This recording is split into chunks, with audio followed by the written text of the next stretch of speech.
Bonjour, merci, oui, donc ça va être court, 5 minutes sur l'OSU-OREM.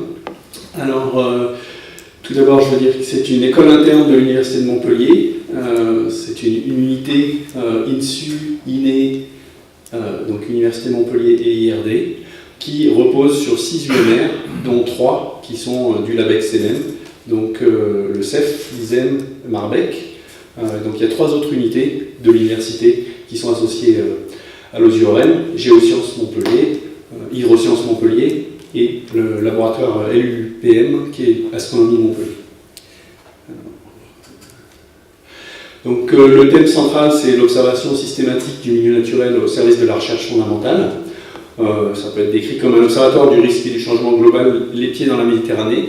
Ça ne concerne pas que les activités en Méditerranée, mais clairement on a les pieds en Méditerranée, comme tout le monde dans cette salle.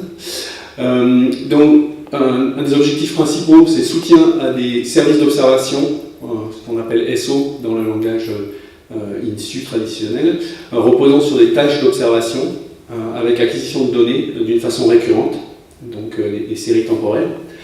Un autre objectif est le soutien à la construction de bases de données environnementales, des bases ouvertes, partagées, référencées au niveau international. Et l'OSU-OREM gère différentes plateformes pour l'analyse, l'expérimentation et l'observation. Alors, ces grands équipements sont des moyens techniques à but mutualisé. Une plateforme d'analyse chimique, AETE, avec le contrat plan État-région qui est en train de devenir quelque chose de beaucoup plus gros, sous le nom de PALM. Une plateforme de suivi du littoral, GLADIS, et la station marine de Sète qui est gérée par l'OSU. Donc le but, c'est de favoriser des approches pluridisciplinaires, donc sciences de l'univers, écologie, biodiversité, environnement, donc au sein de l'Université de Montpellier et de la communauté sur Montpellier. L'OSU repose sur 17 services d'observation, dont plusieurs, donc pas mal, près de 10 sont labellisés au niveau national et international. Donc ça, c'est les briques en termes d'acquisition de données.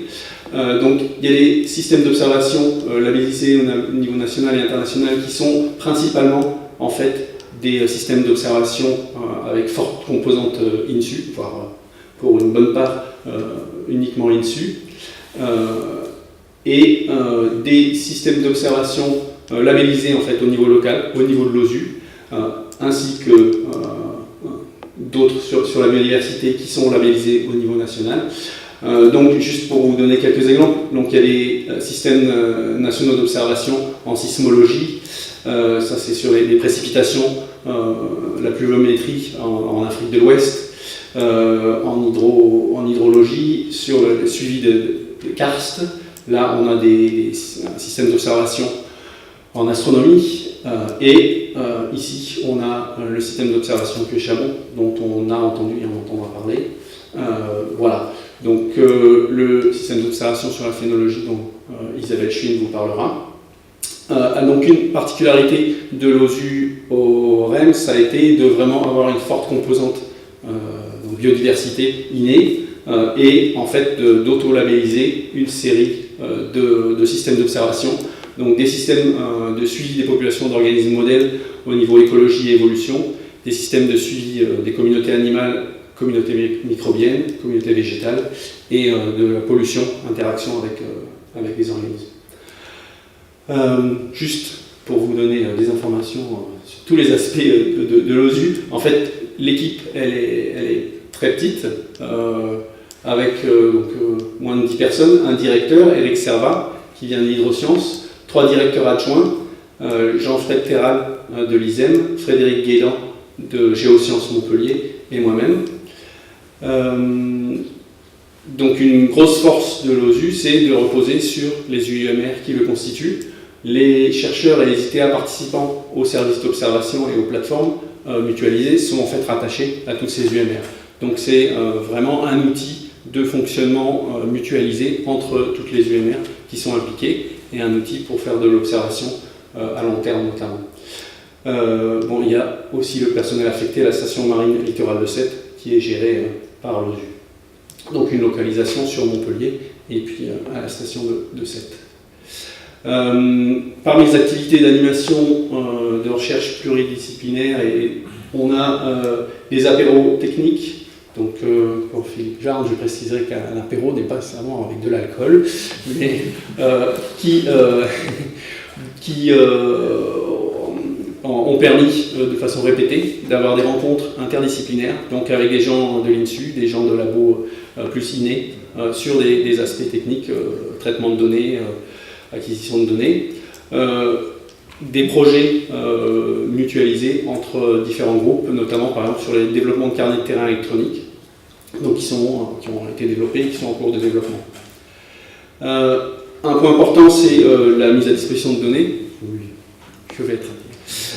Donc avec un portail de données disponible sur le site de l'OSU et un système d'information, donc une petite équipe, avec en centrale Olivier Laubry en membre permanent.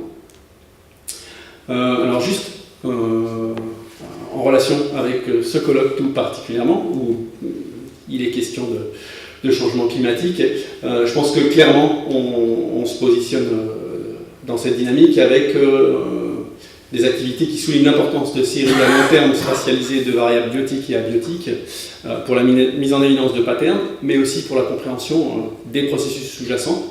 Donc c'est là qu'on a recherche fondamentale sur ces sujets. Donc je pense que les systèmes d'observation qui seront illustrés ensuite,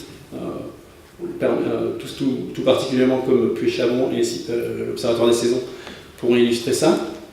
Je voulais juste en profiter pour illustrer quelques résultats qui sont obtenus par un système d'observation qui concerne les populations d'organismes modèles, où par exemple, grâce à des suivis à très long terme dans les populations de mésanges, on a la possibilité de mettre en évidence des gradients de sélection en relation avec les variables environnementales de type justement changement de température. Donc ici on a un gradient de sélection de la date de ponte en fonction des températures au printemps. Plus les températures augmentent, plus les oiseaux commencent à pondre tôt. En relation avec un point qui a été discuté, et c'est mon avant-dernière slide, un point qui est revenu de façon récurrente et encore dans l'exposé précédent, la question du rôle de la migration, de la dispersion dans les réponses aux changements environnementaux. Donc on a en relation avec ça pas mal parlé de plantes, donc qui sont peut-être moins mobiles que d'autres organismes comme les animaux. Qu'est-ce qu'il en est des animaux ? En particulier si on a des stratégies de dispersion qui sont conditionnées aux conditions locales, on pourrait avoir des réponses qui permettent aux espèces de suivre de façon assez efficace les changements environnementaux.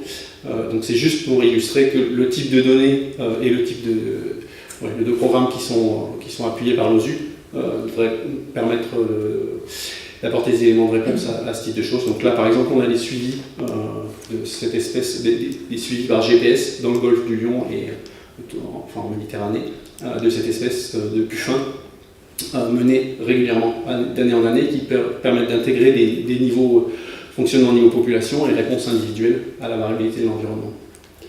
Voilà, je voulais vous remercier de votre attention. J'ai essayé de faire court.